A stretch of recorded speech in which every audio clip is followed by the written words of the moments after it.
Hey there, I'm Sage and you're watching D&D Daily, where we release new D&D content every day. If you're looking for D&D inspiration and information, then you are in the right spot, because today we're going to be talking about the Lawkeeper of Old, the High Commander. In order to play the High Commander, you are going to want to be a High Elf, Order Domain Cleric with the Warcaster feat. The battle between the Gods of Order and the Gods of Chaos have gone on for centuries, and in order to aid this battle, those gods choose champions. The High Commander is one such champion. As the champion of Order, the High Commander usually spends his time in solitude.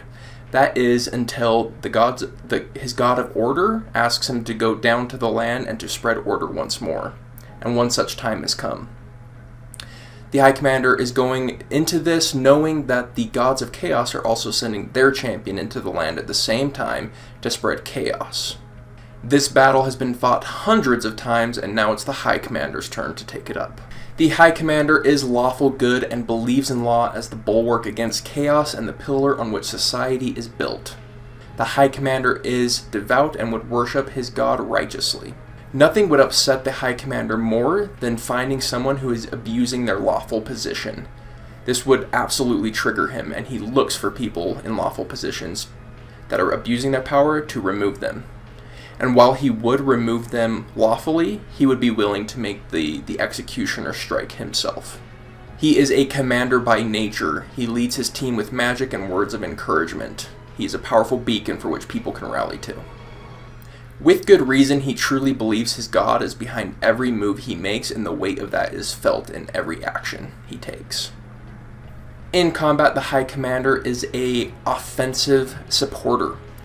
He buffs his allies when they are in position to take advantage of his voice of authority, an ability that allows him to let his allies take an attack whenever he casts a spell on them. Some standout spells to use this feature are Bless, Aid, and Healing Word.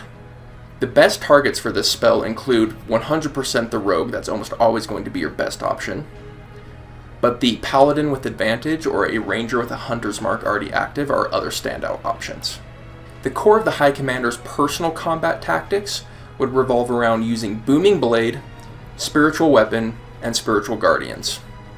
At level 6, you get the Embodiment of Law feature, which allows you to cast an enchantment spell that normally takes one action to cast as a bonus action, which really opens up some cool combos for you to use.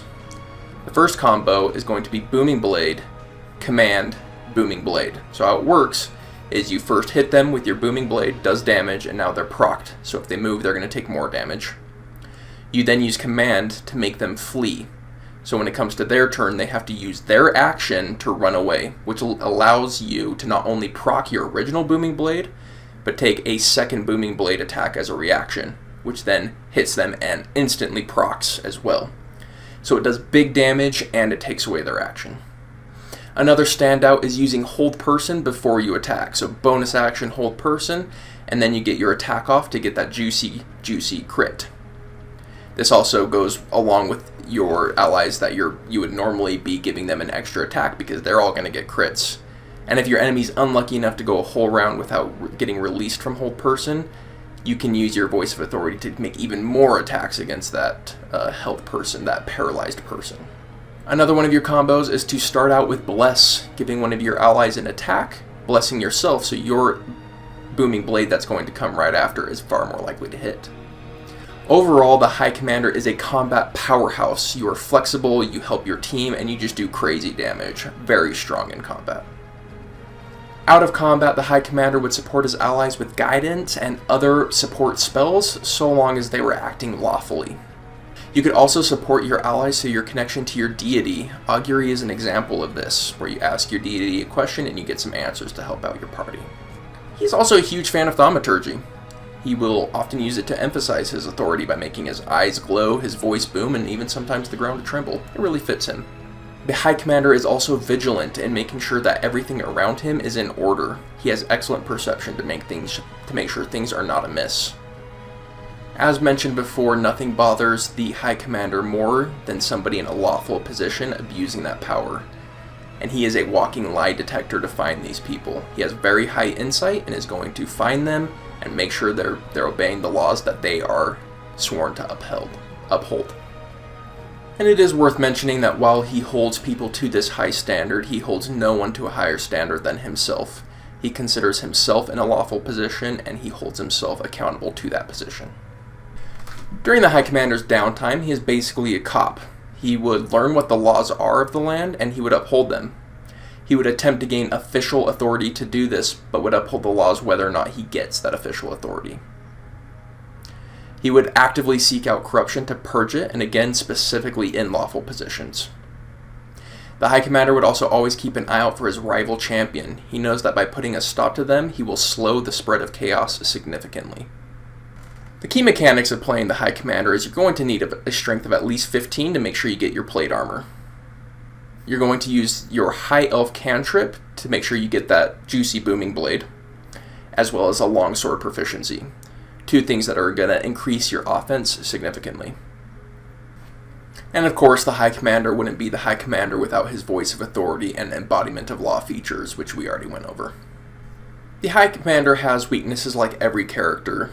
Because he is unwilling to break the law, it might make certain tasks that otherwise would have been simple far more complicated. He also is pretty poor at dexterity saving throws, so be careful going into a dragon fight. He is excellent at close range and decent at medium range, but he really suffers at long range combat. I'm thinking 120 feet or further. As an NPC, the High Commander should be a force to be reckoned with. I would not run him any lower than 8th level. And he should always be accompanied by a party that help him. He is a beacon that people rally to, and so he is going to have allies.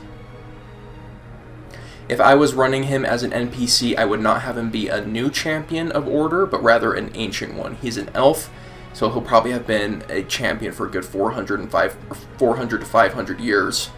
And he has won more often than not. This man is used to winning. He should feel powerful and intimidating. If he does not hit that note, then I don't think he's being run quite correctly. If he's going to ally himself with the party, there needs to be a significant threat for him to be facing that he cannot take on his own, which is why he needs the party. This enemy should feel unbeatable otherwise. If you are going to run him as an antagonist, he needs a strong reason as to why he's going against the party. What laws did they break? And why aren't they willing to submit to them? Maybe it was an unjust law that the party disagrees with and that this man is upholding just because it's a law. Or maybe he's fallen for the deception of a leader who is pretending to be righteous despite being evil. If this is the case, you gotta respect the fact that the High Commander has high insight, so this leader who has fooled him would have to have incredibly good deception and should be scary for that reason. How would you use the High Commander in one of your games? What would you do to make him better? Let us know in the comments below. You can also let us know what you thought of this video by giving us a thumbs up or a thumbs down. Either way, it helps us know what you're looking for. And on the next episode of D&D Flavor Builds, we're going to be talking about the Champion of Redemption, a man building a city of misfits. Hit the subscribe button because you're not going to want to miss it. Later.